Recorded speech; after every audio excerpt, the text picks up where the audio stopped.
He trained with legends, conquered the box office, and became the face of modern Chinese heroism. But behind Wu Jing's ironclad persona lies a maze of contradictions: discipline and ambition, patriotism and propaganda, sincerity and strategy. From humble martial arts roots to billion-yuan nationalistic blockbusters, his journey reflects not only a man, but an entire country's image of strength. How much of it was real and how much was carefully engineered? Stick around, because this story isn't just about action on screen. It's about the forces shaping it. Subscribe now to Criminal Tracks, where fame meets its reckoning. Before he became the face of modern Chinese action cinema, before his name was associated with billion-yuan blockbusters and patriotic glory, Jing Wu was just a wiry boy growing up in the thick of Beijing's martial arts culture. Born in 1974 into a family that valued discipline and tradition, he was immersed in kung fu not just as sport, but as a way of life. His father, a wushu enthusiast, enrolled him in martial arts classes at the age of 6.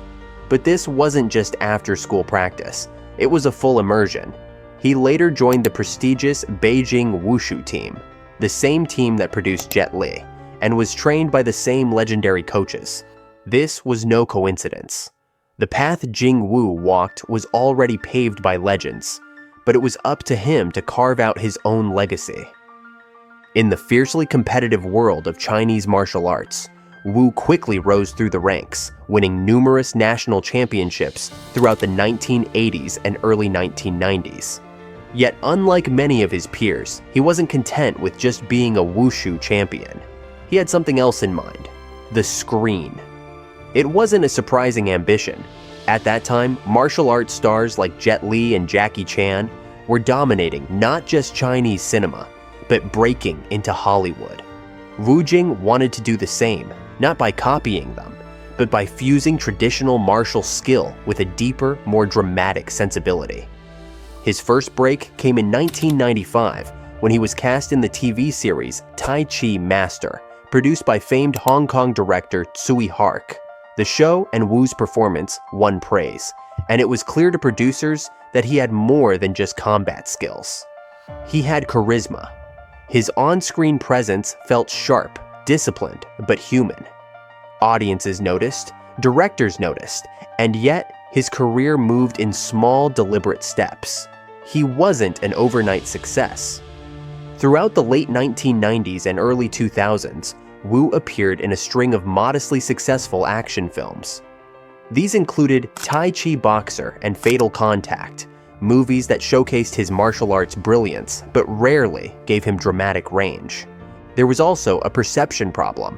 Wu Jing was often seen as too clean, too focused, too traditional. In an era where stars like Donnie Yen were playing gritty, morally complex heroes, Wu's characters often seemed like throwbacks to a more idealistic time. And the truth was, he was often cast in secondary roles. His career trajectory was respectable, but plateauing. Many in the industry quietly believed he'd always be second tier, technically gifted, but not commercially bankable. Then came legendary Assassin in 2008, a film that marked his transition from actor to filmmaker. He didn't just star in it, he co-directed and co-wrote it. This was Wu Jing testing the waters of creative control. The film wasn't a major hit, but it proved something more important. He had vision. He wanted to shape stories, not just perform in them. This period also marked a shift in his public image. He began appearing more frequently in military-themed projects, action films that emphasize sacrifice, loyalty, and patriotism. But behind the scenes, things weren't easy. While he was slowly gaining credibility as a director, Wu was still struggling to break through the glass ceiling of Chinese stardom. His films had respectable box office returns, but they didn't explode. He wasn't yet a household name, and some producers reportedly considered him a safe bet rather than a bold choice. By his mid-30s, Wu was caught in a strange in-between. He had the skills, the discipline, and the industry respect, but lacked that one defining hit that would make him a star. It didn't help that his contemporaries, especially Donnie Yen, were experiencing a late career boom. Films like Ip Man had redefined the martial arts genre, blending tradition with sleek production values and deep emotional storytelling. Wu, by contrast, was still seen as an old-school performer, more comfortable with physical performance than psychological depth. Yet instead of chasing trends, he began laying the groundwork for something different, something big. By the early 2000s and 10s, Wu started quietly developing a film concept that would eventually change his life.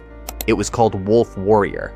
The idea wasn't new, an elite soldier who goes rogue to defend justice. But Wu wanted to give it a distinctly Chinese twist, not just in setting, but in ideology. The soldier would be fiercely loyal to China, a symbol of a rising nation's strength. And unlike many action heroes, he wouldn't be haunted by doubt. He would be proud, fearless, and unwavering in his duty. This concept would take years to mature. Financing was difficult. Some studios balked at the script's nationalistic overtones. Others doubted Wu's ability to carry a major blockbuster on his own. But Wu believed in the project deeply. He wasn't trying to imitate Hollywood. He was trying to build something new, a uniquely Chinese action hero for a new Chinese audience. And more importantly, he wasn't waiting for permission anymore. He would fund, direct, and star in the film himself. As production began on Wolf Warrior, it became clear that this was not going to be a modest action flick. Wu insisted on realism, military-grade equipment, real-life training regimens, and location shooting in harsh environments. He pushed his team hard and pushed himself harder. He sustained multiple injuries during the shoot, including a neck injury that required emergency care.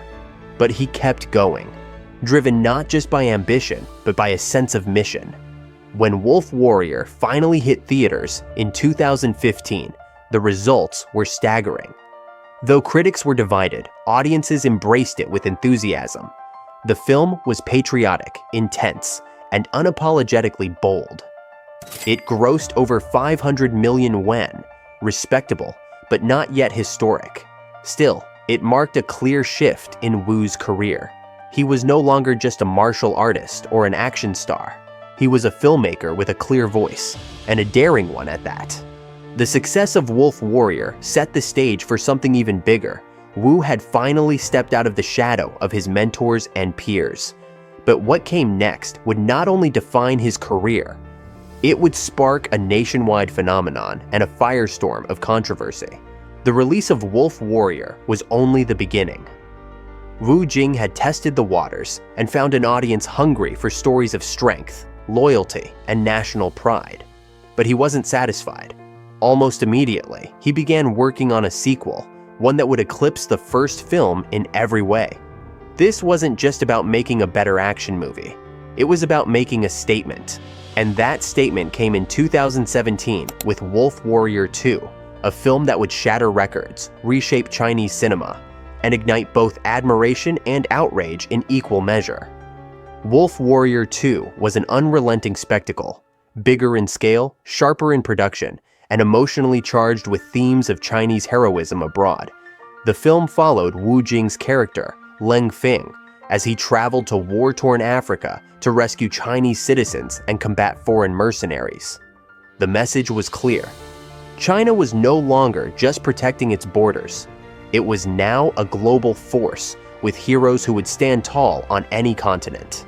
That message resonated deeply with domestic audiences. The film grossed an astonishing 5.6 billion yuan, becoming the highest-grossing Chinese film of all time at the time of its release. But this monumental success also stirred controversy.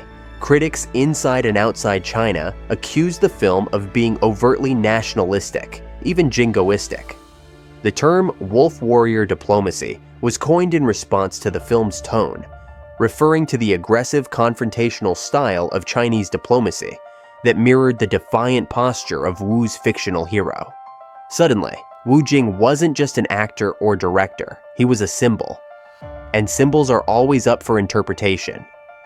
In China, he was hailed as a patriot, a modern-day hero who embodied the spirit of the country's rise on the world stage. State media praised the film relentlessly, and Wu became a favorite guest at military-themed events and government-sponsored film promotions.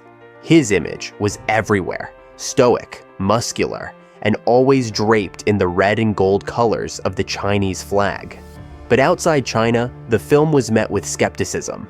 Western reviewers criticized its simplistic worldview and political overtones, calling it propaganda in an action wrapper.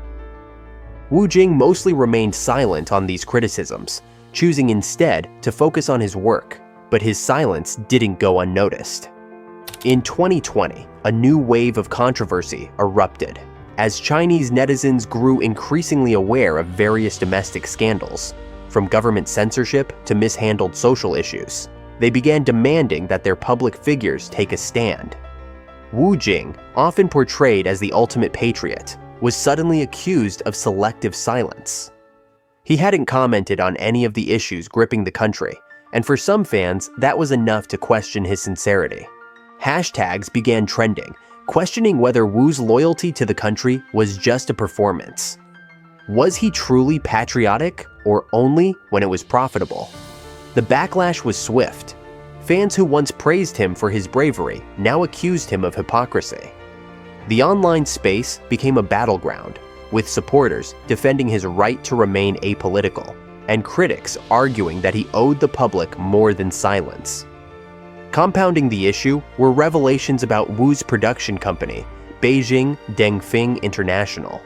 Investigative reports found that the company had received substantial financial backing and subsidies from state-run institutions.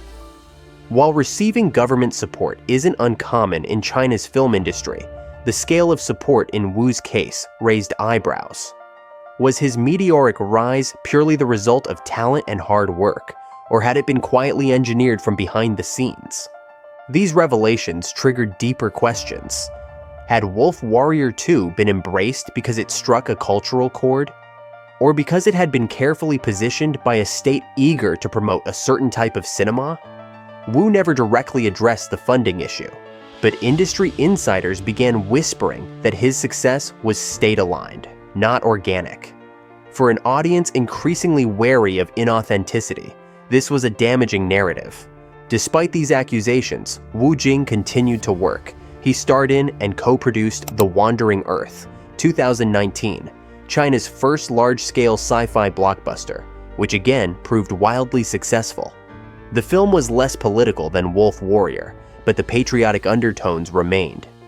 It depicted a global crisis where Chinese scientists and heroes took the lead in saving humanity. It was another commercial triumph, another cultural message, and Wu was, once again, at the center of it.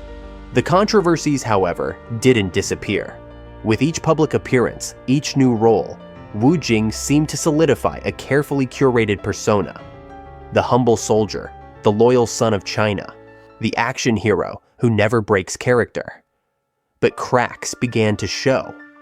When he appeared on a military-themed reality show, critics mocked his rigid demeanor and accused him of performative patriotism. Others noticed how carefully his public image was managed. Always honorable, always obedient, never opinionated.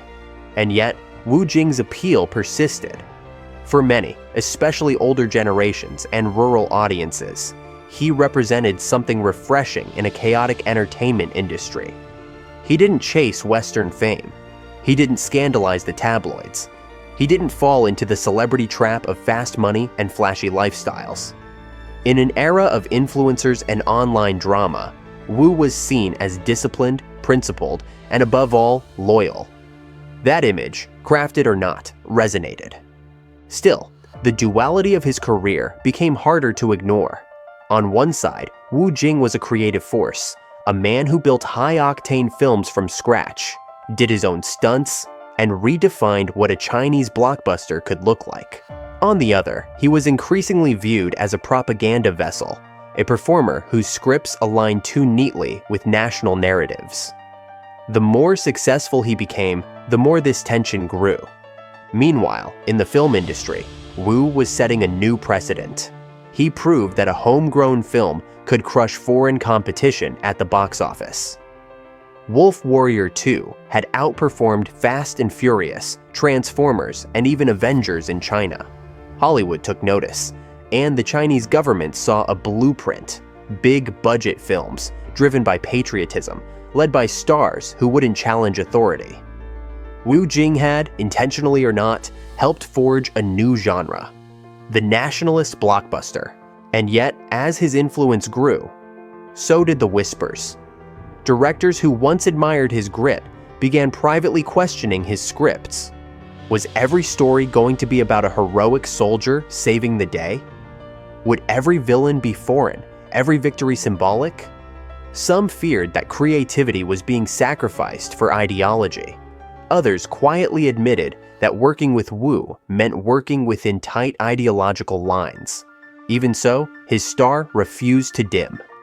When the pandemic hit and cinemas shut down, The Wandering Earth and Wolf Warrior 2 remained at the top of online streaming charts. When theaters reopened, his presence alone was enough to draw crowds. His brand, unshaken, disciplined, nationalistic, was still intact. But beneath the surface, debates raged about what that brand truly meant. Wu Jing had become more than an actor. He was now a cultural figure, celebrated by some, criticized by others, but undeniably influential. And while his face appeared on posters as the ever-loyal warrior, the real story was far more complex. He wasn't just acting in films, he was acting in a larger narrative, one where art, power, and politics were inseparably entwined. Wu Jing's rise to dominance in Chinese cinema is more than just a tale of personal ambition. It's a reflection of an entire era. As China's global presence expanded, so too did its appetite for heroes that mirrored its national ideals. In that sense, Wu wasn't just creating action movies. He was curating an image, crafting a persona that fed directly into a wave of collective pride, militaristic aspiration, and cultural resurgence.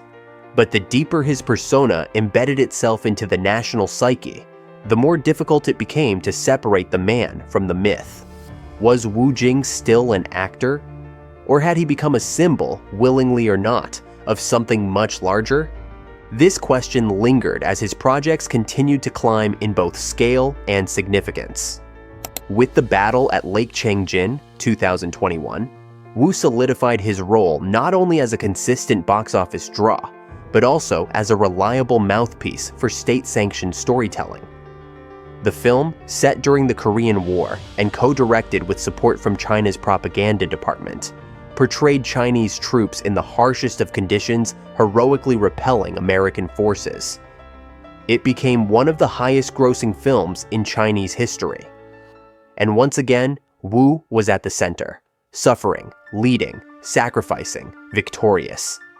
He played the perfect soldier, stoic and unbending, upholding the values of unity and strength. But critics were quick to point out that the film's portrayal of war was more about myth-building than historical truth. Behind the applause, there were murmurs of fatigue. Even among Chinese audiences, whispers began to grow. Was every film going to be a glorified history lesson? Was Wu's image so tightly managed that he'd become creatively inert? Some fans longed for the earlier days when he played more grounded characters, struggling with inner conflict rather than reciting patriotic speeches. Others defended him, arguing that in a time of cultural uncertainty, Wu was doing what many couldn't, staying true to his vision, whether popular or not. But that's where the contradictions deepen. Despite his image as a grounded, self-sacrificing patriot, Wu Jing has also shown an extraordinary knack for navigating the commercial landscape. He's invested heavily in the film industry, aligning with powerful distributors and locking down intellectual property that ensures long-term profits. His production company now plays a central role in the direction of several high-profile film projects, and his business decisions have been consistently savvy. To some observers, this dual identity, national hero on screen, shrewd businessman off it, feels carefully calculated, and perhaps that's the point. There's a prevailing theory among media analysts in China that Wu Jing's most impressive role isn't any character he's played on film. It's the role of Wu Jing himself. he has positioned himself at the perfect intersection of cinema, commerce, and ideology. When foreign studios struggle to adapt their content to Chinese regulations, Wu's films fly through censorship. When the state wants to amplify its messaging, Wu's face is already on posters and screens. When audiences crave reassurance that their values are being reflected in entertainment, Wu delivers. This alignment may not be accidental. It may be strategic, and yet it's important not to overlook the sincerity beneath the strategy. By all accounts, Wu Jing is deeply committed to his craft. He continues to perform dangerous stunts well into his 40s, putting his body on the line for authenticity. On the set of Wolf Warrior 2, he nearly drowned during an underwater scene. On The Wandering Earth, he insisted on enduring extreme physical conditions during Arctic filming. Colleagues often describe him as intense, exacting, and fiercely loyal to his team. There's no denying that he pushes himself harder than most. That kind of commitment isn't something you can fake. Then, there's his personal life, which, by celebrity standards, is remarkably low profile. Married to actress Zinan, Wu has kept his family out of the limelight, often citing a desire to protect his son from public scrutiny.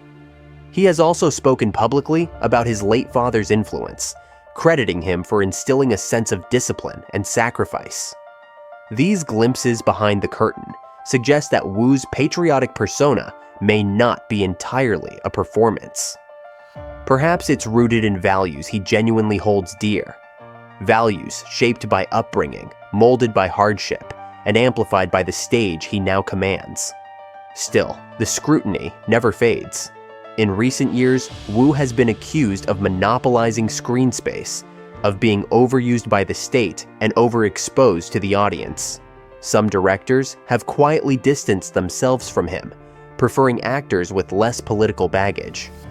Others worry that the Wu Jing formula, nationalistic plot, selfless protagonist, triumphant ending, has become predictable, even stifling to creative growth. Whether fair or not, these criticisms hint at a deeper concern. What happens when one man becomes the embodiment of an entire nation's narrative? One revealing moment came during a rare interview in which Wu was asked whether he ever considered making films that explored moral ambiguity or political complexity. He paused before answering, then said that there were already enough people doing that, and his job was to give people something to believe in. It was a telling response, one that confirmed what many suspected. Wu Jing sees himself not just as an entertainer, but as a builder of national identity. From a critical standpoint, this duality raises hard questions. Is art still art when it serves a political purpose? Can an actor maintain creative freedom while being embraced by the very establishment that censors dissent? Wu Jing's career is the clearest modern case study of those questions, and there are no easy answers. What's certain is that his story is as much about the system as it is about the man. In the end, Wu Jing's legacy may depend not on whether he made the biggest movies or earned the most awards, but on whether he changed the way China sees itself through film. For some, he is a hero of the new era, a disciplined, visionary artist who gave voice to a rising nation. For others, he is a symptom of a larger trend, the merging of state ideology and mass entertainment. Either way, he has left an indelible mark, and perhaps that's what makes Wu Jing so fascinating. He exists in the blurry zone between inspiration and agenda, between performance and belief. Whether he's remembered as a fearless filmmaker or a calculated symbol may ultimately depend on where history lands. But one thing is clear, he didn't just star in China's biggest action films, he became part of China's action itself. Wu Jing's story is far from over, but the legacy he's building walks a fine line between national pride and personal branding, between heroism and control. Whether you see him as a dedicated craftsman or a cinematic soldier for the state, one thing's certain: no actor in China has wielded a camera and a cause quite like he has. His rise tells us as much about the world behind the screen as the one we see on it. For more deep dives into fame, power, and the truth behind the spotlight, don't forget to subscribe to Criminal Tracks.